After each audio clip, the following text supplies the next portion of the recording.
दिया। ये जो बॉल है, इस बॉल को हमने इसके अंदर रख दिया। अब इसमें कंप्लीट क्या है, लिक्विड भरा हुआ है, ठीक है ना।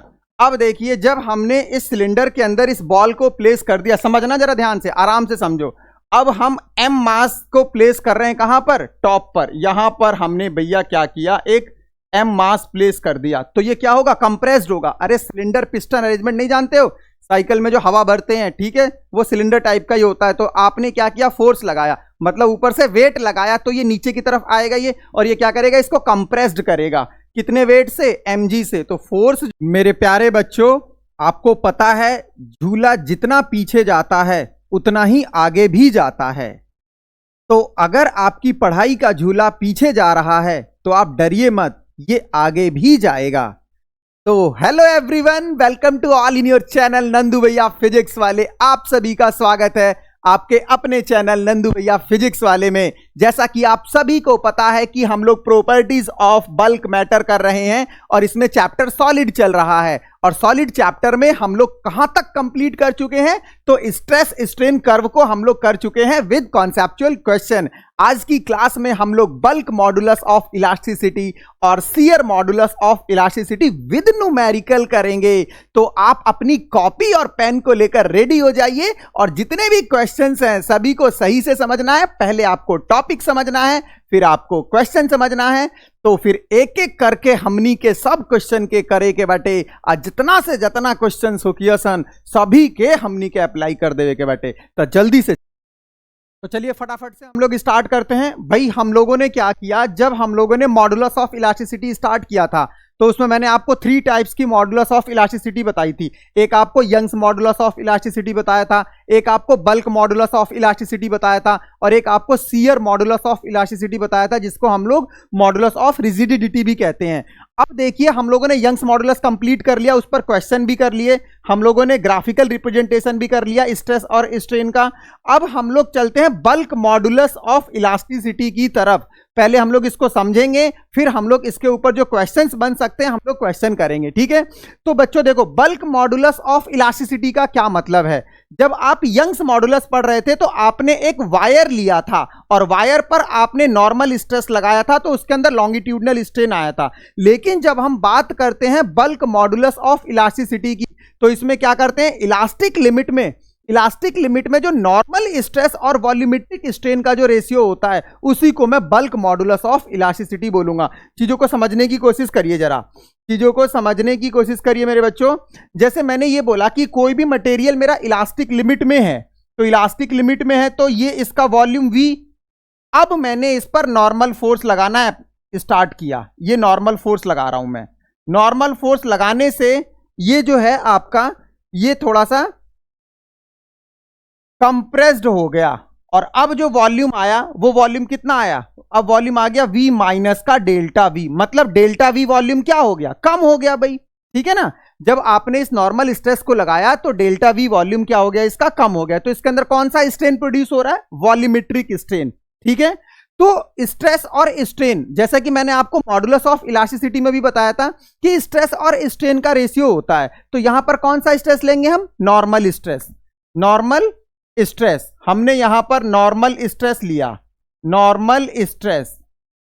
और स्ट्रेन कौन सा लेंगे हम, स्ट्रेन लेंगे हम वॉल्यूमेट्रिक स्ट्रेन, वॉल्यूमेट्रिक स्ट्रेन। तो इस केस में जो आपका मॉडुलस ऑफ इलास्टिसिटी बन रहा है उसको मैं बल्क बोल रहा हूं। तो जैसे मैंने यहां पर समझाने की कोशिश भी की है, इसमें मैंने यहां पर क्या लिया, मैंने एक वॉल्यूम लिया जिस पर मैं नॉर्मल स्ट्रेस अप्लाई कर रहा हूं।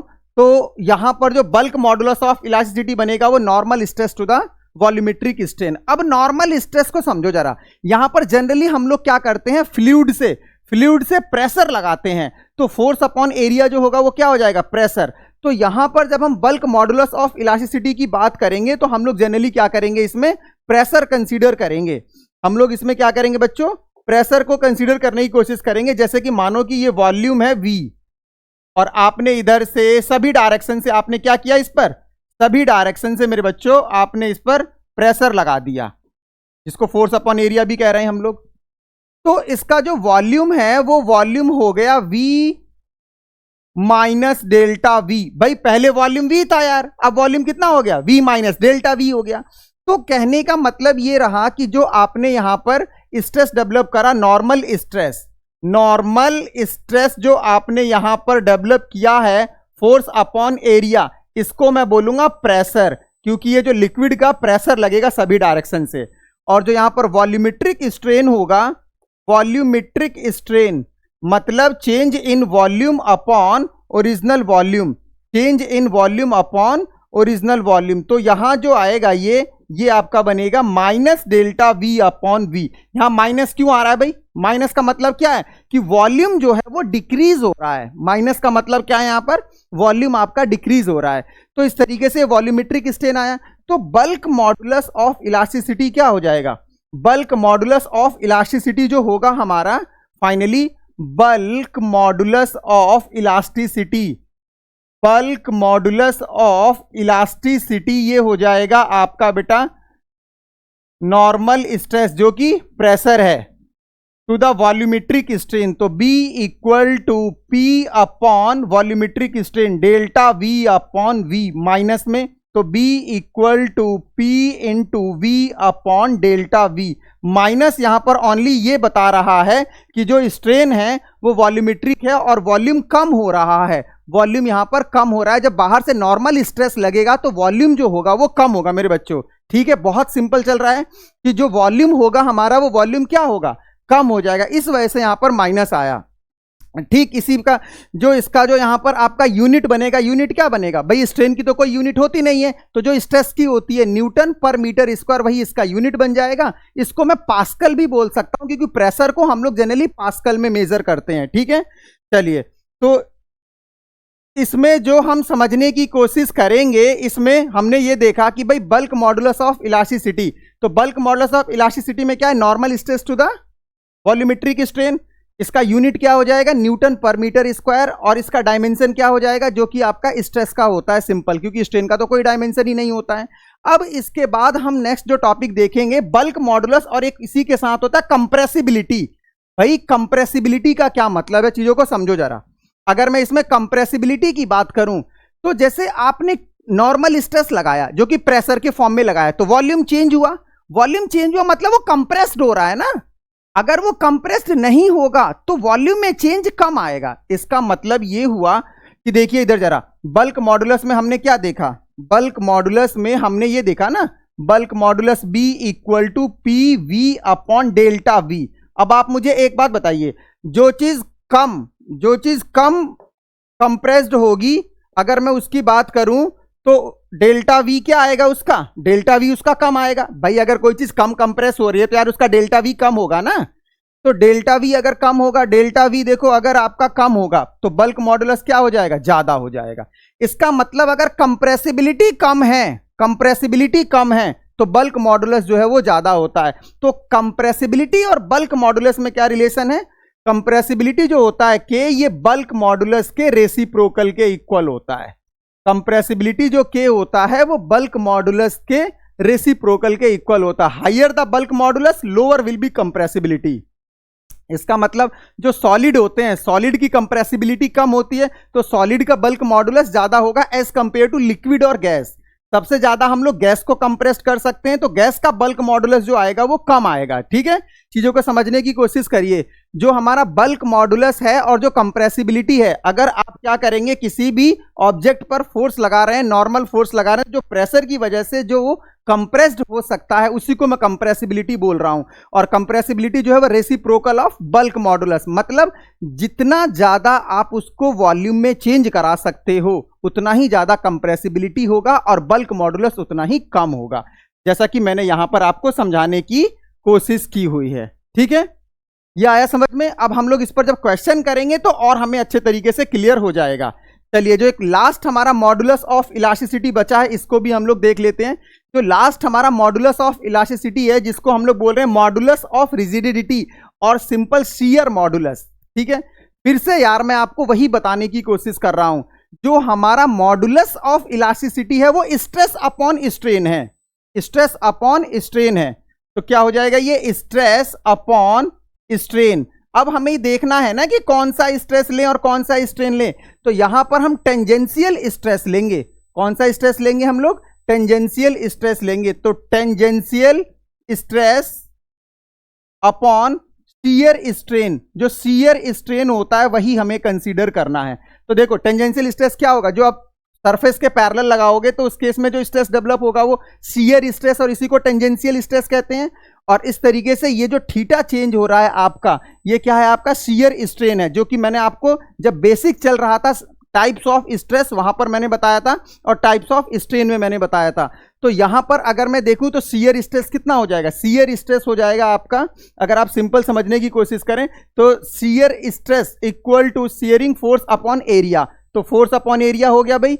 अब शियर स्ट्रेन कितना होता है? Relative displacement of any layer, जो भैया ये लेयर डिस्प्लेस हो रहा है, जैसे यहां पर एक्स डिस्प्लेस हो गया, तो ये जो एक्स आपका डिस्प्लेस हुआ है अपॉन ओरिजिनल, ओरिजिनल कितना है आपका? ये एच, तो ये कितना आ जाएगा? Tan theta equal to X upon H हो जाएगा। नाउ मॉडुलस ऑफ रिजिडिटी क्या हो जाएगा? Shear stress upon shear strain. यार shear stress F by A है और शियर स्ट्रेन कितना है? थीटा। थीटा की वैल्यू आप यहां से कैलकुलेट कर सकते हैं आसानी से। सो फाइनली जो होगा ये आपका इस तरीके से आप कैलकुलेट कर सकते हैं, ईटा से रिप्रेजेंट करते हैं। एक बार आप लोग देख लीजिए, यहां पर चीजों को समझने की कोशिश करिए। चीजें बहुत सिंपल हैं, आसानी से समझ में आ जाएंगी। जैसे अगर हम मॉडुलस ऑफ रिजिडिटी की बात करते हैं तो शियर स्ट्रेस, शियर स्ट्रेस क्या हो गया? Force upon area. ध्यान रखना इस फोर्स का नेचर क्या है? इस फोर्स का नेचर जो है वो टेंजेंशियल है मेरे बच्चों, टेंजेंशियल है ये फोर्स, ठीक है ना, नॉर्मल नहीं है। इससे पहले सब कुछ क्या चल रहा था? नॉर्मल चल रहा था, लेकिन अब क्या हो गया? ये टेंजेंशियल हो गया। और एरिया भी हमने इस वाले फेस का ये वाला एरिया ले रखा है, ठीक है ना, upon shear strain. Shear strain generally angle में निकालते हैं हम लोग, थीटा को बोलते हैं। और ये क्या हो जाएगा? थीटा। थीटा हो जाएगा आपका angle equal to arc upon radius, तो एक्स अपॉन एच कर सकता हूं। तो ये एच आपका यहां आ जाएगा सीधे सीधे F upon A into H upon x. सीधे सीधे आप इस तरीके से कैलकुलेट कर सकते हैं मॉडुलस ऑफ रिजिडिटी, ठीक है ना, शियर मॉडुलस ऑफ इलास्टिसिटी। तो हम लोगों ने तीनों मॉडुलस ऑफ इलास्टिसिटी को सही से देखा। हमने सबसे पहले यंग्स देखा जो कि एक वायर में है, normal stress to the longitudinal strain. फिर हमने देखा बल्क मॉडुलस ऑफ इलास्टिसिटी, इसमें हमने नॉर्मल स्ट्रेस लिया जो कि लिक्विड के प्रेशर के फॉर्म में था और इसकी वजह से वॉल्यूम में चेंज आया। तो जो स्ट्रेन लिया मेरे बच्चों वो वॉल्यूमेट्रिक स्ट्रेन लिया। तो जब मैंने यहां पर वॉल्यूमेट्रिक स्ट्रेन लिया तो बल्क मॉडुलस क्या आया था? Normal stress to the volumetric strain, ठीक है। अब इसके बाद फिर मैंने मॉडुलस ऑफ रिजिडिटी देखा। तो मॉडुलस ऑफ रिजिडिटी में क्या आया? Shear stress to the shear strain. Shear strain कैसे आता है? जो एलोंगेशन होता है डेल्टा थीटा के फॉर्म में, वो हम लोगों ने यहां पर देखा। और सभी में आपको पता है जो यूनिट होगी वो स्ट्रेस वाली ही होगी, क्योंकि स्ट्रेन तो यूनिटलेस होता है। अब हम लोग यंग्स मॉडुलस पर तो न्यूमेरिकल्स कर चुके हैं, अब हम लोग क्या करने वाले हैं? अब हम लोग करेंगे बल्क मॉडुलस और शियर, बल्क मॉडुलस और शियर मॉडुलस ऑफ रिजिडिटी जो है इस पर हम लोग न्यूमेरिकल्स करने वाले हैं मेरे बच्चों। तो चीजें बहुत आसान चल रही हैं, बस थोड़ा सा समझना है, थोड़ा सा कॉन्सेप्ट को क्लियर करना है, चीजें होती चली जाएंगी। और अपने आप को मोटिवेट करते रहना है, अपने आप को कॉन्फिडेंट रखना है कि न्यूमेरिकल्स आपसे हो सकते हैं, ठीक है। तो अब हम लोग चलते हैं न्यूमेरिकल्स की तरफ, ठीक है। तो चलिए अब हम लोग न्यूमेरिकल स्टार्ट करते हैं। हम लोगों ने bulk modulus of elasticity complete कर लिया, हम लोगों ने शियर मॉडुलस ऑफ रिजिडिटी को कंप्लीट कर लिया। अब हम लोग इस चैप्टर से जो इस टॉपिक पर न्यूमेरिकल्स बन सकते हैं वो न्यूमेरिकल्स को देखेंगे, ठीक है मेरे बच्चों। तो चलिए फटाफट से हम लोग न्यूमेरिकल्स स्टार्ट करते हैं। देखिए फर्स्ट न्यूमेरिकल में क्या बोला गया है? The pressure of a medium is change from 1.01 into 10 to the power 5 pascal to 1.165 into 10 to the power 5 Pascal and the change in volume is 10%. Keeping the temperature constant, find the bulk modulus of the medium. बहुत simple सी एक problem है। हमने क्या किया? किसी medium का pressure change किया। जो प्रेशर हमने चेंज किया ये कितना हो गया? P final minus P initial. कितना आएगा ये? प्रेशर कितना चेंज किया आपने? 1.165 into 10 to the power 5 minus 1.01 into 10 to the power 5। कितना आ जाएगा ये? ये आ जाएगा आपका 0.155 into 10 to the power 5 pascal. कितना प्रेशर अप्लाई किया आपने? तो वॉल्यूम में कितना परसेंटेज चेंज आया भाई? वॉल्यूम में percentage change delta V upon V into 100, क्योंकि परसेंटेज दे रखा है। कितना आएगा? 10%।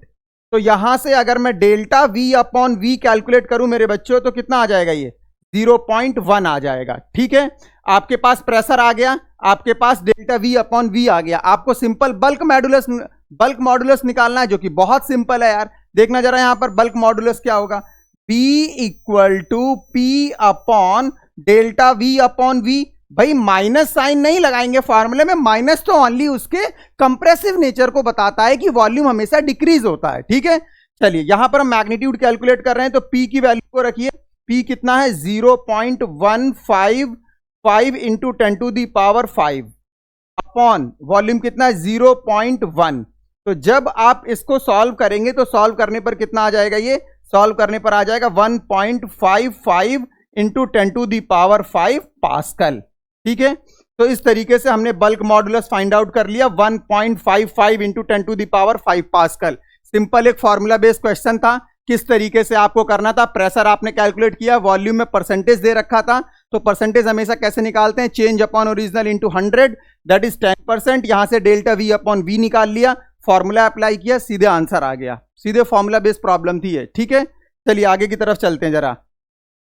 देखो इस वाले क्वेश्चन में क्या है, इस वाले क्वेश्चन को करने से पहले मैं आपको एक कॉन्सेप्ट सिखाना चाहता हूं कि कोई भी जो लिक्विड होता है, हमारा लिक्विड किस तरीके से प्रेशर एक्सर्ट करता है। जब हम किसी लिक्विड के अंदर जाते हैं, तो जब किसी भी डेप्थ पर आप जाएंगे तो लिक्विड हमेशा प्रेशर एक्सर्ट करेगा। उस प्रेशर का जो फॉर्मूला होता है, वो फॉर्मूला होता है आपका P equal to rho ji H. इसमें रो क्या है, G क्या है, H क्या है। रो लिक्विड की density, G acceleration due to gravity, और H इसमें डेप्थ होती है।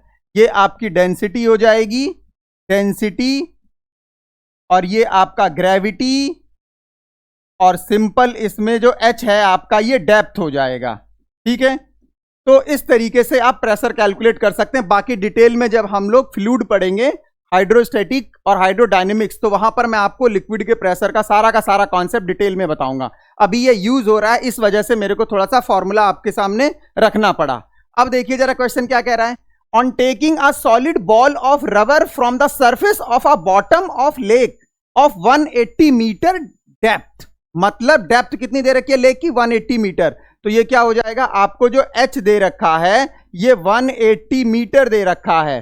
ठीक है, the reduction of the volume of the ball is 0.1%। भैया वॉल्यूम में परसेंटेज रिडक्शन दे रखा है, मतलब आपको दे रखा है delta V upon V into 100। कितना दे रखा है, 0.1%। तो इसको हम लोगों ने परसेंटेज में ही लिखा हुआ है, तो डेल्टा V अपॉन V कितना हो जाएगा, 0.001 हो जाएगा। ठीक है, बहुत सिंपल। H आ गया और डेल्टा V अपॉन V आ गया। यहां से मैं प्रेशर कैलकुलेट कर सकता हूं। देखो, the density of water of lake is 1 into 10⁻³ kilogram पर मीटर क्यूब। आपको डेंसिटी दे रखी है, रो कितना दे रखा है, 10⁻³ किलोग्राम पर मीटर क्यूब। अब आप एक बात देखिए बच्चों, यहां पर हमें बल्क मॉडुलस निकालना है, लेकिन इसमें जो ग्रेविटी यूज करेंगे वो 10 यूज करेंगे। जनरली फॉर्मूले में हम लोग 9.8 यूज करते हैं, लेकिन इस क्वेश्चन में मेंशन कर दिया गया है कि ग्रेविटी आपको 10 लेना है। दैट्स वाई यहां पर हम लोग G की वैल्यू को कितना पुट करेंगे, 10 पुट करेंगे।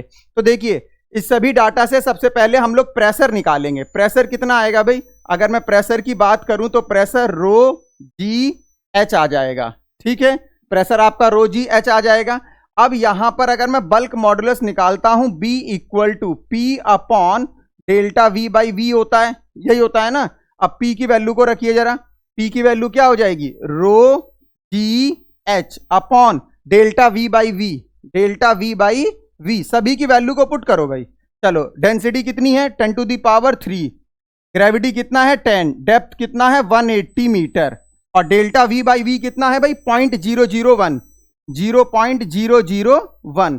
जब आप इसको सॉल्व करोगे तो कितना आ जाएगा, ये आ जाएगा आपका 1.8 इंटू 10⁻, कितना आएगा 9। भाई देखो 314, 4 3 पावर और 7, 1.8 इंटू 10⁻9। कैलकुलेशन है, आप लोग कर सकते हैं। अगर इन केस अगर कभी पावर इधर उधर हो भी जाए तो वो कोई बहुत बड़ा इशू नहीं होता है, आप कर सकते हैं। ठीक है, बहुत सिंपल रहा ये। चलिए आगे की तरफ चलते हैं अब हम लोग।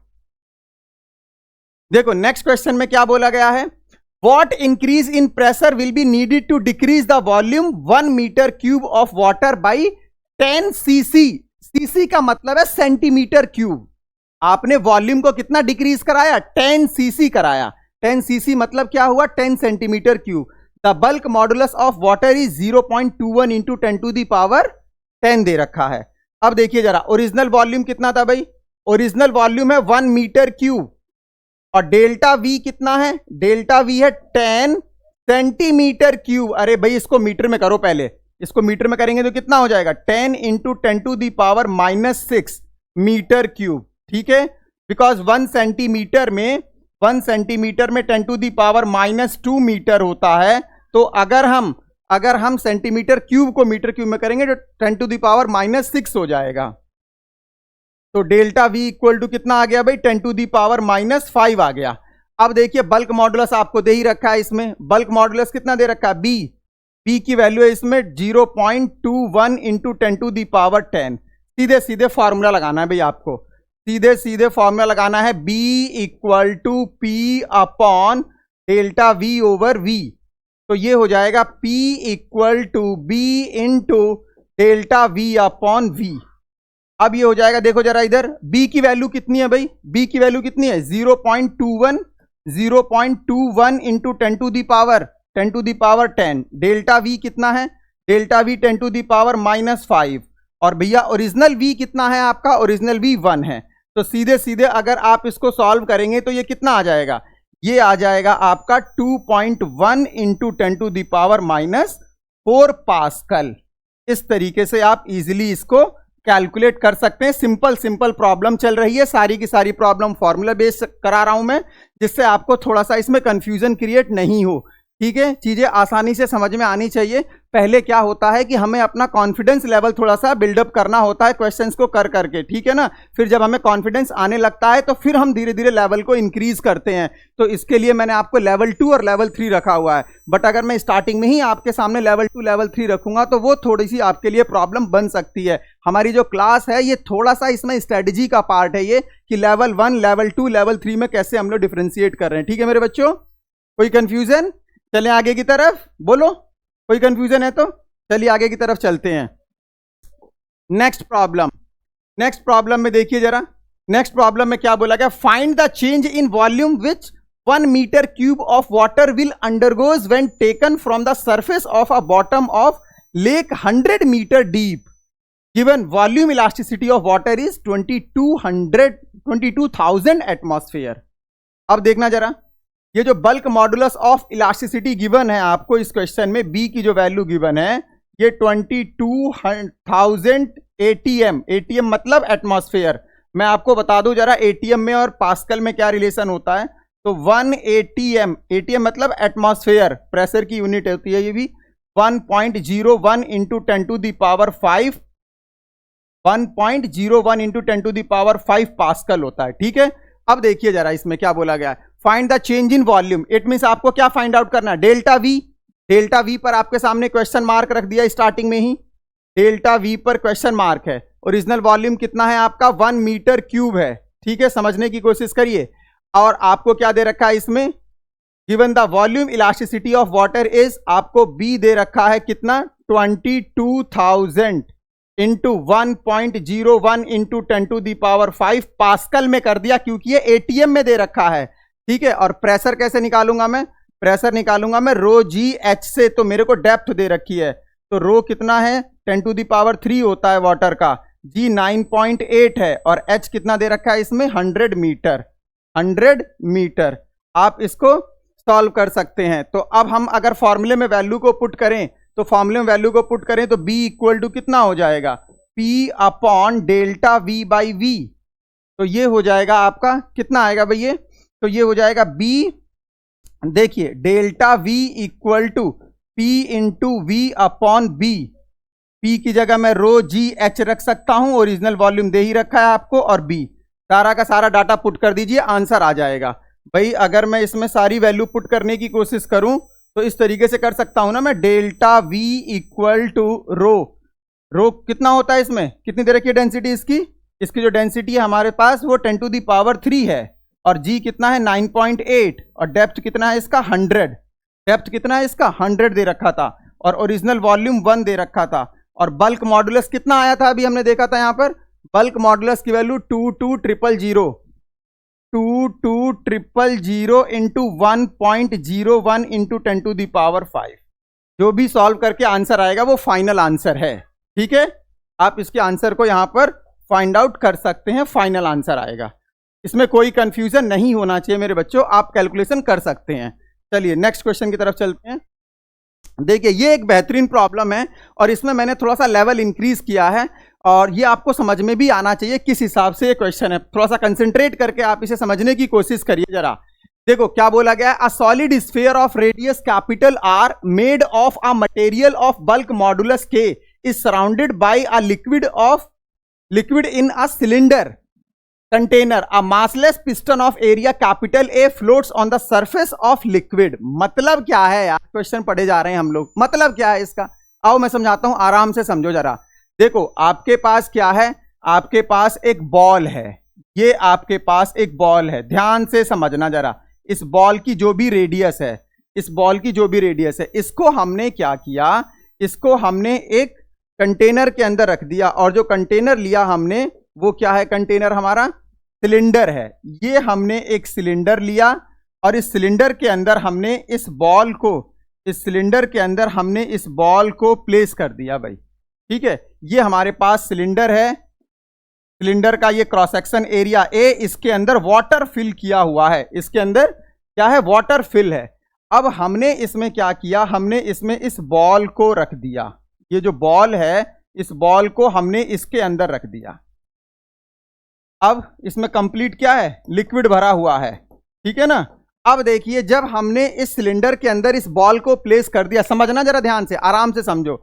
अब हम m मास को प्लेस कर रहे हैं कहां पर, टॉप पर। यहां पर हमने भैया क्या किया, एक m मास प्लेस कर दिया, तो ये क्या होगा, कंप्रेस्ड होगा। अरे सिलेंडर पिस्टन अरेंजमेंट नहीं जानते हो, साइकिल में जो हवा भरते हैं, ठीक है, वो सिलेंडर टाइप का ही होता है। तो आपने क्या किया, फोर्स लगाया, मतलब ऊपर से वेट लगाया, तो ये नीचे की तरफ आएगा ये, और ये क्या करेगा, इसको कंप्रेस्ड करेगा। कितने वेट से, mg से। तो फोर्स जो लगाया आपने, वो फोर्स कितना लगाया, mg। कितना एरिया है इसका, एरिया a है, तो एरिया कितना है इसका, a। इस तरीके से एरिया a लगाया आपने, तो प्रेशर कितना बना, प्रेशर बना आपका F/A और इसकी वैल्यू है mg/A। ये आपने प्रेशर लगाया।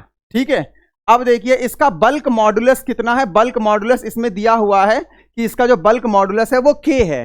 तो आपको बताना है फ्रैक्शनल चेंज इन रेडियस, मतलब फ्रैक्शनल चेंज इन रेडियस का मतलब क्या है, आपको डेल्टा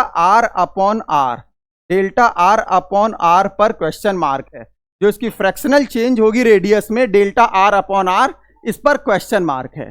ठीक है, अब आओ थोड़ा सा आप समझो। वैसे तो मैं इसको डिटेल में बताऊंगा और अगर आप उस डिटेल एक्सप्लेनेशन को देख लेंगे उसके बाद आप शॉर्ट ट्रिक अप्लाई कर देंगे, सीधे डेल्टा R/R क्या आएगा। लेकिन फर्स्ट टाइम आप लोग देख रहे हैं तो डिटेल एक्सप्लेनेशन को देखिए किस तरीके से डेल्टा R/R हम निकालेंगे। देखो बच्चों, जैसे एक बात बताओ मेरे को, वॉल्यूम कितना होता है, वॉल्यूम होता है 4/3 पाई r³। समझना जरा, डिटेल एक्सप्लेनेशन है, फिर मैं आगे से बताऊंगा कैसे करना होता है। अब यहां पर अगर हम देखें, इसको मैं रेडियस के रेस्पेक्ट में डिफरेंशिएट कर दे रहा हूं, dv/dr। ठीक है, तो 4/3 पाई तो कांस्टेंट ही ऐसे ही रहेगा। ये डिटेल एक्सप्लेनेशन है इसलिए करके दिखा रहा हूं। पावर आगे आ जाएगी, एक पावर कम हो जाएगी, जो कि डिफरेंशिएशन में होता है, जो आप लोग करते हैं, 3r² हो गया। ठीक है, अब देखिए जरा, dv = 4/3 पाई 3r² इंटू dr। ठीक है, इंटू dr हो गया। अब ये dv है, ये ओरिजिनल वॉल्यूम के साथ में डिवाइड कर रहा हूं, ओरिजिनल वॉल्यूम के साथ में डिवाइड कर रहा हूं, तो देखो कितना आएगा, समझो जरा। ये हो जाएगा अब dv/v, ओरिजिनल वॉल्यूम है ये, = 4/3 पाई 3r² इंटू dr। ये किसकी वैल्यू है, ये dv की अपॉन v। v कितना है, 4/3 पाई r³। चीजों को समझो सही से जरा भाई, देखो इधर यार, कहां ध्यान है, इधर देखो जरा, कॉन्सेप्ट सिखा रहा हूं। तो ये 4/3 पाई से 4/3 पाई कैंसिल आउट हो गया, r² से एक 2 पावर यहां पर कैंसिल आउट हो जाएगी। तो फाइनली dv/v जो होगा इसमें कितना आ गया, 3dr/r। आगे से आप हमेशा याद रखेंगे कि कोई भी स्फेयर है तो उस स्फेयर में जब आप प्रेशर लगाएंगे तो वॉल्यूम में जो फ्रैक्शनल चेंज होता है dv upon v equal to 3 dr upon r, मैं यही बताने की कोशिश कर रहा था कि हम लोग आगे से डायरेक्ट यूज करेंगे डेल्टा v अपॉन v, मतलब जो वॉल्यूमेट्रिक स्ट्रेन है वो 3 डेल्टा r अपॉन r हो जाएगा। ठीक है, कैसे आया मैंने वो बताया। अगर मैं डायरेक्ट लिख देता तो डायरेक्ट में हो सकता था, कुछ बच्चों को आता समझ में, कुछ को नहीं आता, लेकिन अब ये मैंने एक्सप्लेन कर दिया। देखो एक बार और बता दे रहा हूं कैसे। ओरिजिनल वॉल्यूम होता है 4/3 पाई आर क्यूब, हमने इसको डिफरेंशिएट किया dv/dr, तो 4/3 पाई कांस्टेंट, r की पावर 3 है तो पावर आगे आ गया 3r स्क्वायर हो गया भाई, तो ये dv की वैल्यू आ गई। और जब dv की वैल्यू आ जाएगी तो अब हमने क्या किया, dv upon v, dv upon v मतलब dv को ओरिजिनल वॉल्यूम से डिवाइड कर दिया, dv की वैल्यू रख दी, ओरिजिनल वॉल्यूम की कैंसिल आउट हो गया, ये आ गया। तो आगे से जब भी मेरे को जरूरत पड़ेगी वॉल्यूमेट्रिक स्ट्रेन की, तो वॉल्यूमेट्रिक स्ट्रेन में मैं क्या करूंगा, dv/v की वैल्यू क्या रखूंगा मैं, 3 dr अपॉन r। ये हमेशा ध्यान रखना, dv को मैं डेल्टा v भी लिख सकता हूं, dv को मैं डेल्टा v भी। अब हम लोग सॉल्व करते हैं, देखिए जरा। अब अगर हम इसको सॉल्व करने की कोशिश करें, हमें फ्रैक्शनल चेंज बताना है किसमें, वॉल्यूम में। तो बल्क मॉडुलस इसमें k दे रखा है, k equal to pressure upon delta v upon v। तो डेल्टा v अपॉन v कितना होगा मेरे बच्चों, देखो प्लीज देखो जरा यहां पर जल्दी से, ये हो गया p अपॉन k। अब देखिए डेल्टा v अपॉन v को क्या रख सकता हूं, 3 डेल्टा r अपॉन r, ठीक है, इक्वल टू p कितना आया था, weight upon area mg upon a into k। तो यहां से डेल्टा r अपॉन r कितना हो जाएगा भाई, ये हो जाएगा mg अपॉन 3ak। इस तरीके से रेडियस में जो फ्रैक्शनल चेंज आएगा उसकी वैल्यू ये होगी, रेडियस में जो फ्रैक्शनल चेंज आएगा उसकी वैल्यू ये होगी आपके सामने। डेल्टा r/r कितना होगा, mg अपॉन 3ak। के क्या यहां पर, बल्क मॉडुलस। अगर आपको ये कॉन्सेप्ट पहले से क्लियर होता तो देखो करने में कितना टाइम लगता, समझो जरा। बल्क मॉडुलस सीधे सीधे क्या होता है, k equal to p upon delta v upon v, ठीक है। अब इधर देखिए जरा, डेल्टा v अपॉन v कितना हो गया, ये हो गया p अपॉन k। अब आप डायरेक्ट लिखेंगे ना यहाँ पर, डेल्टा v अपॉन v को क्या लिखेंगे, 3 डेल्टा r अपॉन r। भाई आपका कॉन्सेप्ट क्लियर है, तो आगे जब यूज करेंगे तो इस तरीके से यूज करेंगे, p बाई k। p कितना था, mg अपॉन a, तो इस तरीके से आ गया ये delta r upon r equal to mg upon 3ak। इस तरीके से बहुत जल्दी से किया जा सकता था, ठीक है। लेकिन यहां पर मैं क्लास में कंटिन्यू आपको एक्सप्लेनेशन के साथ बता रहा हूं कि चीजें एक्सप्लेनेशन के साथ किस हिसाब से हो सकती हैं, इसलिए मैंने कंप्लीट एक्सप्लेन करके आपको दिखाया है कि किस हिसाब से हम लोग डेल्टा v अपॉन v को डेल्टा r अपॉन r से कैलकुलेट करते हैं। तो ये सारी बातें आपको समझ में आ जानी चाहिए। इसके बाद भी अगर कोई कंफ्यूजन है किसी पर्टिकुलर क्वेश्चन में तो आप कमेंट सेक्शन में जाकर मेरे को बता सकते हैं, ठीक है। ये बहुत अच्छी प्रॉब्लम थी, बहुत ही अच्छी प्रॉब्लम बल्क मॉडुलस की, ठीक है। चलते हैं हम लोग नेक्स्ट प्रॉब्लम की तरफ। देखिए जरा, ये जो क्वेश्चन है, ये क्वेश्चन किससे है, the Marina trench is located in the Pacific ocean. सुना है मरीना ट्रेंच के बारे में। मरीना ट्रेंच जो है हमारा, जितने भी हमारे पास क्या है ये ओशियंस हैं, ओशियंस में सबसे जो ज्यादा गहराई होती है वो मरीना ट्रेंच की है, ध्यान रखना हमेशा। पैसिफिक ओशियन में है ये, ठीक है। सबसे ज्यादा डेप्थ है यहां पर ओशियन की, इससे बाकी सारी डेप्थ कम है। और कितना है ये भी रखा है इसमें, and at one place is at nearly 11 kilometre, 11 kilometre तक है गहराई इसकी, ठीक है ना। ये आपके इंफॉर्मेशन के लिए था। The surface of water, the water pressure at the bottom of trench is about 1.1 into 10 to the power 8 pascal. भाई इन्होंने बोला कि जो वाटर का प्रेशर है वो कितना है, 1.1 into 10 to the power 8 pascal है, ठीक है। अब क्या बोला गया है, a steel ball of initial volume is 0.32। Initial volume कितना है, 0.32 into 10 to the power, 10 to the power नहीं होगा, सीधे सीधे यह किस में दे रखा है, ये मीटर में दे रखा है, इनटू मीटर क्यूब। अब देखिए क्या है, dropped into the ocean falls to the bottom of the trench. भैया ट्रेंच के बॉटम पर ले गए, what is the change in the volume of the ball. आपके पास जो प्रॉब्लम है, इन क्वेश्चन को पढ़कर जब आप सोचोगे तो कुछ नहीं है, जो मरीना ट्रेंच है उसके डेप्थ में जब आप जाओगे तो इतना प्रेशर बिल्डअप हो रहा है। भाई लिक्विड के अंदर जाओगे तो यार प्रेशर तो लगेगा ही ना मेरे भाई, ऊपर से लिक्विड का वो प्रेशर कितना है, 1.1 into 10 to the power 8। आप लेकर जा रहे हो उसका ओरिजिनल वॉल्यूम कितना था, 0.32 मीटर क्यूब था ओरिजिनल वॉल्यूम। और जब आप डेप्थ पर लेकर चले गए तो डेप्थ पर लेकर जाने के बाद आपको क्या बताना है, what is the change in volume. तो आपको डेल्टा वी बताना है कि डेल्टा वी कितना हो गया जब हम डेप्थ पर चले गए। और बल्क मॉडुलस दे रखा है, बल्क मॉडुलस 1.6 इंटू 10⁻11 ये दे रखा है। ठीक है, मैं आपको बल्क मॉडुलस हमेशा बी से रिप्रेजेंट कर रहा हूं, न्यूमेरिकल में के से दे रखा है, उससे कोई प्रॉब्लम नहीं होनी चाहिए। चलिए आइए करते हैं हम लोग। तो देखिए जरा बी का फॉर्मूला क्या होता है, B equal to P upon delta V by V. तो यहां से डेल्टा वी कितना हो जाएगा, P into V upon B. चलिए प्रेशर की वैल्यू डालिए जरा, प्रेशर की वैल्यू कितनी है, 1.1 इंटू 10⁻8। चलिए वॉल्यूम देखिए, ओरिजिनल वॉल्यूम कितना था, 0.32। और इसको अगर आप सॉल्व करेंगे, बी कितना दे रखा है, 1.6 इंटू 10⁻11।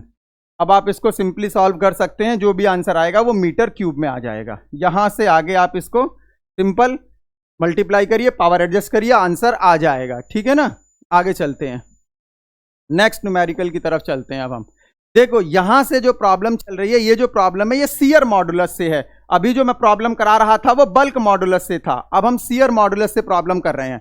इस प्रॉब्लम में क्या बोला गया है, देखो जरा, आपको पहले मैं समझाने की कोशिश कर रहा हूं इस क्वेश्चन को। इस क्वेश्चन में क्या है, आपके पास एक मोटर है जिसको हमने रखा हुआ है 4 पिलर के सपोर्ट पर, जो सिलिंड्रिकल सपोर्ट्स हैं। जो सिलिंड्रिकल सपोर्ट्स हैं, समझो जरा, पहले क्वेश्चन थोड़ा फ्रेम कर दूं, फिर मैं आपको बताता हूं कि किस हिसाब से क्वेश्चन दे रखा है। ठीक है, आइए देखिए जरा। अब इसमें क्या है, इस वाले क्वेश्चन में अगर हम देखें तो एक मोटर है जो आपके 4 सपोर्ट से खड़ी है, जो 4 सपोर्ट से खड़ी है इस तरीके से। ये 4 सपोर्ट हैं भाई, ये 4 सपोर्ट हैं। इन चारों सपोर्ट को हम लोग ऐसे दे सकते हैं, ये सिलिंड्रिकल सपोर्ट्स हैं, 4 पिलर पर खड़ी है ये। अब 4 पिलर पर जब खड़ी है तो देखो इस तरीके से क्या कह रहा है, 60 kg motor rest on a 4 cylindrical rubber block. ये जो सिलिंड्रिकल रबर ब्लॉक है ना, ये सभी के सभी इन्होंने क्या कर रखा है, इस मोटर को सपोर्ट कर रखा है, इसके ऊपर इस तरीके से रखी हुई है ये। Each cylindrical has height of 3 centimetre. भैया सभी की जो हाइट है वो 3 सेंटीमीटर है, 3 सेंटीमीटर ओरिजिनल हाइट कितनी है, ये 3 सेंटीमीटर है। अब क्या बोला गया, एंड क्रॉस सेक्शनल एरिया कितना है, ए, इसमें cross sectional area 15 centimetre square दे रखा है। तो ध्यान रखना, मीटर में कर लेना इसको, ये हो जाएगा 3 इंटू 10⁻⁻2 मीटर, और ये हो जाएगा 15 इंटू 10⁻⁻4 मीटर स्क्वायर। ठीक है मेरे बच्चों, बहुत सिंपल चल रहा है ये। ठीक है ना, चीजें समझ में आनी चाहिए आपको। अब देखिए, the shear modulus for this rubber is 2 into 10⁻6। भैया शियर मॉडुलस दे रखा है, shear modulus 2 into 10⁻6 newton per metre square.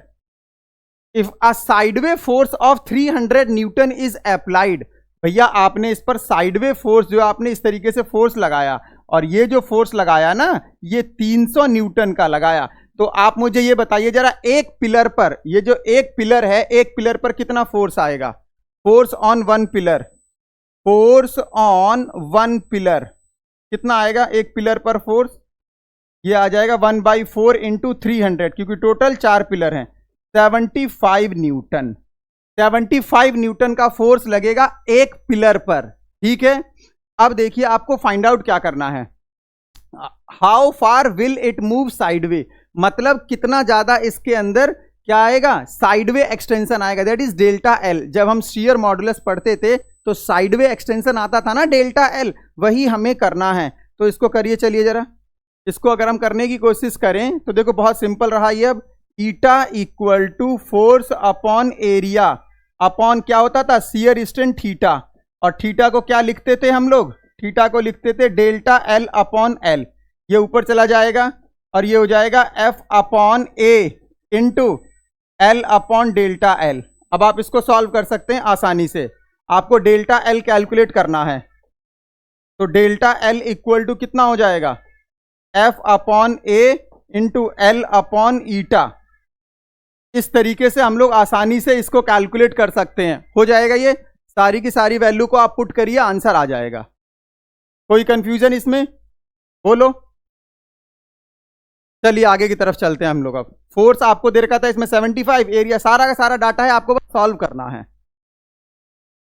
Next question में क्या है? If the angle of shear is 30 degree, angle of shear is 30 degree. भैया angle कौन सा होता है 30 डिग्री? यार समझने की कोशिश करना जरा। ये जो शियर एंगल होता है ये कौन सा होता है? अगर मैं कोई सी भी एक ज्योमेट्री ले लूं यहां से, तो ये जो एंगल है, जैसे ये क्यूब है, अब ये क्यूब है, तो यहां से अगर हम देखें तो ये जो एंगल आता है जब हम फोर्स लगाते हैं, तो ये वाला जो एंगल आता है ये आपका थीटा होता है। जब मैं ऐसे फोर्स लगाऊंगा तो ये एंगल चेंज होगा। और देखो ये यहां से यहां आ गया, ये डेल्टा एल होता है, और ये आपका ओरिजिनल लेंथ होता है एल।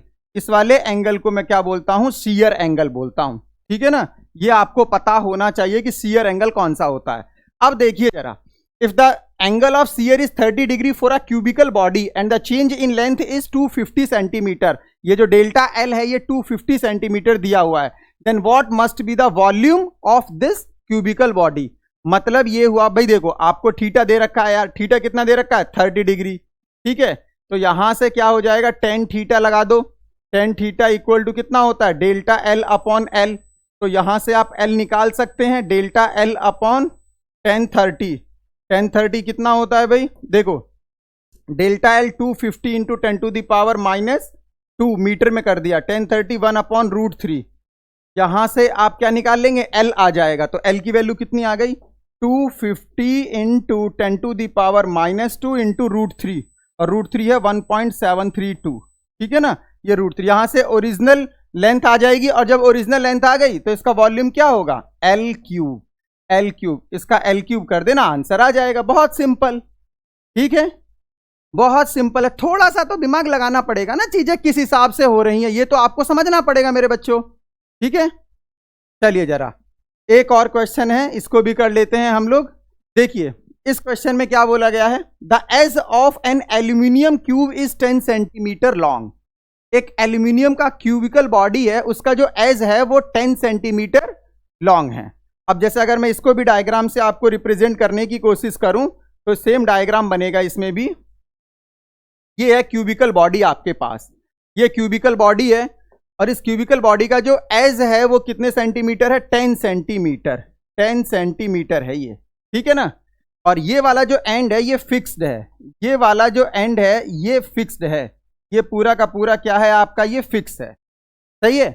अब क्या किया आपने? अ mass of 100 kg is then attached to the opposite face of a cube. The shear modulus of aluminium is 25 gigapascal. Gigapascal, भाई यहां पर जो shear modulus दे रखा है ना 25 gigapascal, तो गीगा में क्या होता है? 10 to the power 9 होता है। 25 into 10 to the power 9 pascal हो जाएगा। ठीक है। What is the vertical deflection of the face? मतलब आपको क्या बताना है यार? आपको इसमें डेल्टा एल बताना है कि डेल्टा एल क्या आएगा, और ओरिजिनल लेंथ कितनी दे रखी है इसमें? 100 सेंटीमीटर। अब आप एक बात देखिए जरा, ईटा का फॉर्मूला क्या होता है? ईटा का फॉर्मूला वही आपका force upon area upon delta L upon L. मतलब इस तरीके से ना, eta equal to force upon area upon delta L upon L. तो अगर आप इसको सॉल्व करेंगे तो ये बिल्कुल वैसे ही आ जाएगा, force upon area into L upon delta L. आप आसानी से सॉल्व कर सकते हैं, किसके लिए? डेल्टा एल के लिए। तो डेल्टा एल कितना हो जाएगा? Force upon area into L upon eta. Force कितना लगेगा भाई? 100 किलोग्राम का मास रखा, तो वेट कितना बनेगा? वेट इसमें कितना बनेगा? वेट बनेगा इसमें 100 जी। तो ये हो जाएगा delta L equal to 100 into g into L आपको दे रखा है, उसके अकॉर्डिंग पुट कर लेना। एरिया कितना हो जाएगा? Side square L square into eta. सारी वैल्यू को पुट करिए, आंसर आ जाएगा। बहुत सिंपल है, आप आसानी से आंसर को यहां पर कैलकुलेट कर सकते हैं। इस तरीके से हम लोगों ने बल्क मॉडुलस और शियर मॉडुलस ऑफ इलास्टिसिटी पर हम लोगों ने न्यूमेरिकल्स किए। थोड़े बहुत न्यूमेरिकल्स जो बन सकते थे सिंपल, वो न्यूमेरिकल्स किए। अब बाकी डिटेल जो एक्सप्लेनेशन है उसके लिए आप लेवल 2 और लेवल 3 को देखेंगे। ठीक है, अब हम लोग नेक्स्ट टॉपिक में मिलेंगे जो कि हमारा elastic potential energy in stretch wire होगा। तो thank you for today, bye bye.